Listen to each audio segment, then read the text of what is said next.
Ito yung 5.56 na bala. Ito yung kaparehong bala na ginamit sa pagpatay kay Mayor Halili.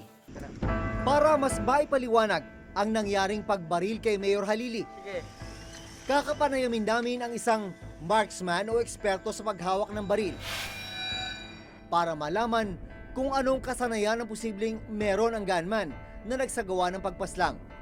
Siya si retired Air Force Lieutenant Vic De Los Reyes. Nandito tayo sa kanyang firing range. Susubukan natin kung gaano nga ba kahirap o kadali patamaan ang isang target mula sa layong 76 meters mula dito sa kanyang elevated position. Sir, sa mga ganitong distansya, ano ba yung mga kinukonsider bago ka magpaputok? Una sa amin, natawag naming range clear. Clear. Walang tao, walang anumang bagay. Ganyan. Ngayon, yung alam ko doon sa nangyari kay Mayor Halili. May mga tao sa gilid doon, sa likod, sa gilid niya. Tingnan natin yung 76 meters elevated position. Ayun yung target.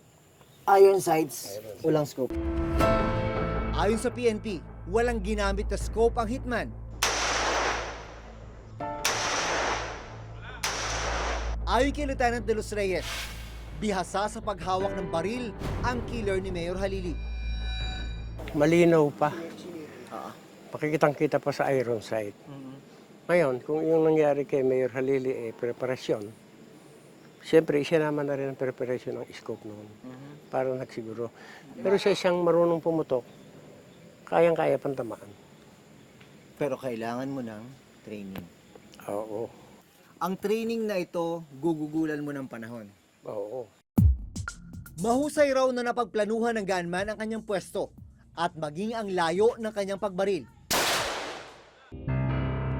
Ikalawang termino na ni Antonio Halili bilang mayor ng Tanawan City, Batangas. Nakilala siya sa kanyang kampanyang Walk of Shame. Una nang pinuna ng Commission on Human Rights ang naging kampanya ng alkalde.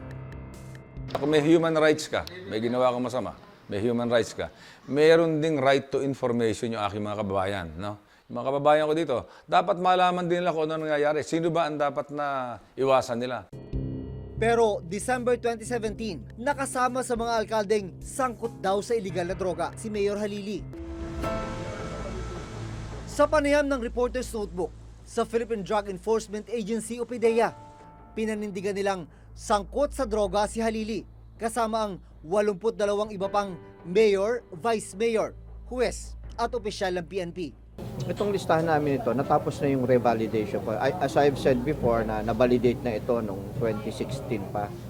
And then, again, by the start of the year, nag-revalidate ako. Most of them are cuddlers and protectors.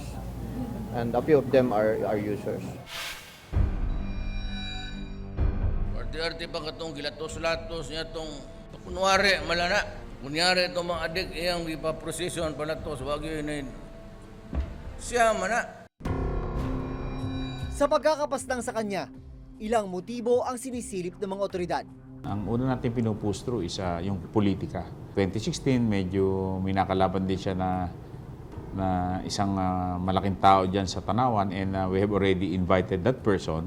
Number 2 is on walk of shame. Meron tayong natanggap na report na ang isa ditong nasa walk of shame are related to people na may pwedeng makagawa ng ganitong klase. So ito sa droga pa rin.